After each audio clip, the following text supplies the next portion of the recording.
and welcome back to the channel. So in this video, we're going to be interviewing Jason, who is an expert on cryptocurrency, and he's going to give us an insight into what exactly cryptocurrency is it bad for banks, and can you actually buy things with cryptocurrency? So as you guys are probably already aware, I have had some really bad experiences in the past with cryptocurrency, but I wanted to make this video to share the other side of the coin and another person's perspective on cryptocurrency and what they use it for in their everyday life. So I think that this interview can give you the full picture when it does come to cryptocurrency. So I hope you enjoy this video, and if you are enjoying this video, please make sure you give this video a like. It really helps out my channel and helps me understand what you guys like. Jason also has another video on his channel where he's interviewing me just about my own personal experience in my personal finance journey, how I earn money. So if you want to check that out, I've put a link in the description below, and I've also put a link in the description below to Jason's channel where he talks a lot about cryptocurrency. So with that said, let's get into the video. Hey everyone, welcome back to the channel. Today we have Jason on the call, and Jason is a cryptocurrency expert. So as you guys are probably already aware, I had some bad luck when it comes to cryptocurrency. So I wanted to bring Jason on the call so that he can give us another perspective on cryptocurrency and just a bit of an insight on what goes into it. So welcome, Jason. Thanks, Queenie. Thank you so much for having me on, and hello to all of your viewers on the tube. Yeah, this is going to be really cool because we've got some really awesome questions lined up. Some of these things I've personally wondered myself, so it'll be awesome to get some insights from you about cryptocurrency. So just to kick it off, can you give us a bit of an insight on what exactly is cryptocurrency? Cryptocurrency, the easiest couple of ways to understand it is that it's a trustless system, and it just requires a ledger. So we don't need any middlemen to transact with each other, and basically it allows us to transact value to anyone, anywhere around the world, a lot faster than the traditional banking system. That is a really good way to explain it. Honestly, it does. I remember at the beginning it did confuse me a lot, so you explained it really well just then. And how exactly does cryptocurrency work? Well, I guess there's a few different types, but kind of like what is it is kind of the way it works. It's just transacting across the network internationally, wherever it is, but it's basically recording every transaction on a ledger, which is the blockchain approach. And so when I make a transfer to you, whatever value that may be, it gets recorded on a distributed ledger, which doesn't require a bank. It's basically transferred to you without the middleman, and that obviously allows for a lot less fees and anything involved in the middle. And okay, so this is something I've been curious about, because when I first started investing in cryptocurrency in 2017, you couldn't really buy anything with it. So can you actually buy things with it? And what do you buy with cryptocurrency? Yeah, you can buy stuff with cryptocurrency. Now, there's a lot of websites that have popped up since that time in 2017, and some that are still around. Like the one that's popular in Australia is Living Room of Satoshi. And so you can go onto that site with any bill. You can even pay your tax bills with cryptocurrency, and it just does the conversion for you. And yeah, you just do the transfer and pay it. Now, there are other sites which also do the transfer for you with your cryptocurrency. It gets you the exact amount that's required and then converts it into whatever currency that, who you're paying accepts. So then you've also got debit cards as well, which I've done on my channel. There's a few different debit cards out there. One is based in, I think it's Hong Kong or Singapore, but it's worldwide. And you pretty much just load up your debit card and you can go and tap that anywhere that accepts Visa or MasterCard. So I've bought groceries from Woolies and Coles with it, and you get a cashback. You just look at the different specials that they have going, and you can get 10% off on your groceries. What? That's wild. I had no idea you could actually buy groceries with cryptocurrency now. That is insane.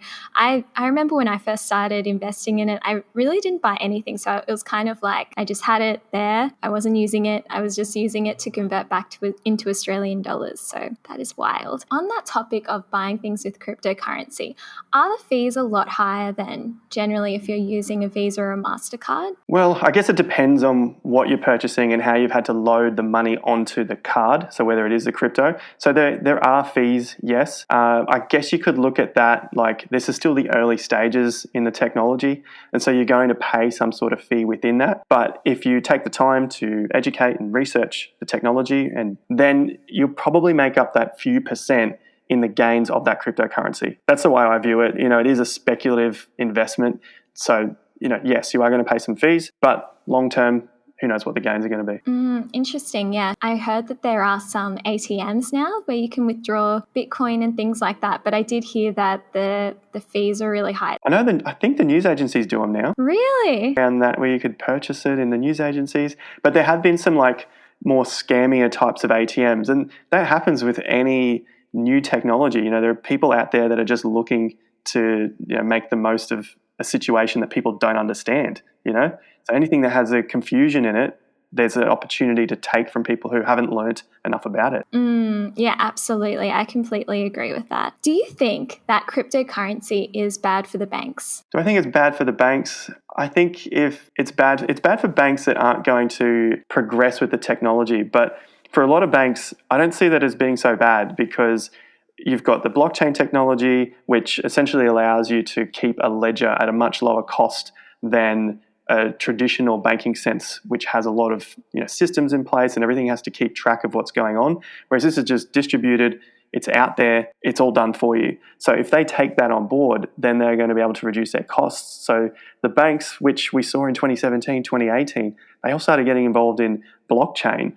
And blockchain became the buzzword as opposed to Bitcoin. And so they started using this technology to bring down their costs. So is it really bad for the banks? Probably not so, because they know how to make a good situation. Yeah, that is a very interesting perspective. Yeah, that makes sense. I guess if they can use the technology and leverage blockchain technology in some sort of way, it can be better for their consumers and their customers. So yeah. I've noticed it now. Have you noticed it with Westpac or Bankwest or any of those things? As I'm making transfer now, they're actually a lot quicker than they were years ago. Oh yeah, for sure. Like Osco, because I'm with ING and also ANZ. They've got Osco that's kind of linked between those banks, and it's pretty much like instant transfers now. So I think that cryptocurrency definitely had an impact on the banks, because they were probably we got to make our transactions faster. And that's interbank. And I guess the next step for them is to try and make it quicker between nationally and internationally, which is still such a pain in the ass. Oh, internationally, I think that is one of the benefits of cryptocurrency, because even now, even though there are a lot of companies that are trying to shake things up, like TransferWise having a lot lower fees when it comes to international transfers, it's still quite expensive, and it is still quite a process to transfer money internationally. So that'll be so interesting. What are some risks associated with cryptocurrency? Some risks. Well, I think that goes for everything, and you probably agree that it's whatever you don't understand, the risk level just becomes that much higher. So if you're going to buy something that you don't understand, just expect that there's a huge amount of risk, probably in the asset that you've bought. If that drops, you are probably going to shit yourself and then sell it at the low because you don't understand what it is. So I think the major risk for cryptocurrency, or people looking to invest in cryptocurrency, comes from a lack of education. And we see that across our channels, your YouTube channel, my YouTube channel, whatever finance channel. When people don't understand what it is they're doing, I have $1,000, where do I put it? The risk just escalates dramatically. Yeah, say it again for the people in the back. No, I'm joking. No, but it's so true. I think that, definitely echo your words, because when I was investing in it, I had no idea what I was doing. I invested more than I was prepared to lose, and I really wanted to see that money back. So just be wary with any kind of investment. You're putting your hard-earned money into it. Just do your research, I guess. On top of that, so research, of course, that's education. That's the biggest one. And I guess within the education, you start to learn how it is you can protect your cryptocurrency. And so a lot of the basic things comes down to it's your money, it's your responsibility. And so with that power, you have to take on the responsibility. For example, your passwords. And so if you don't look after your keys and which is your password, essentially if you're looking at it compared to a bank, and you store it somewhere and you forget what those are, that's it. It's all gone. Oh yeah, that's even bigger when it comes to cryptocurrency, because I think that there's a lot more privacy when it comes to cryptocurrency. Like, you don't need to give up your address and your personal identification when you're creating these accounts. But because of that, if you do lose your password, it's gone. I've had some friends that were investing in it a while ago, and they completely forgot their passcodes, and now they've got thousands of dollars on a USB ledger crypto wallet, which they just can't access anymore because they forgot their passwords. So Yeah, it's a big one to remember. And then people try and make it like super private and you can't find it anywhere. And it's like the more steps that you add on top of that, the more chance you have of losing it. But then the less steps you add on it, the easier it is to be hacked. So people are kind of scared with this whole new paradigm of decentralization because you have to look after it yourself. The other side to that is what happens to our currency here in Australia? What happens to any other currency you have around the world? The government essentially owns our currency. So, you got to weigh up that risk as well. Like, what do you think is going to happen in 10 years to the currency we use to transact and how that is going to affect our savings and our investing? Yeah, that's very true. And what are the differences between all of the different cryptocurrencies? There are so many out there. The differences, I guess, I kind of look at things, I try and keep it simple, and I like, what's the difference with all of the different shares, different stocks, different companies? And they all do something a little bit different. At the end of the day, you are buying the shares in the company to see them hopefully increase. And so with the cryptocurrencies, what are the differences? They all offer something a little different to the other. Well, that's the idea anyway. Some of them essentially just fork off each other, like Bitcoin and Bitcoin Cash and Bitcoin SV and Bitcoin there's so many different Bitcoins now.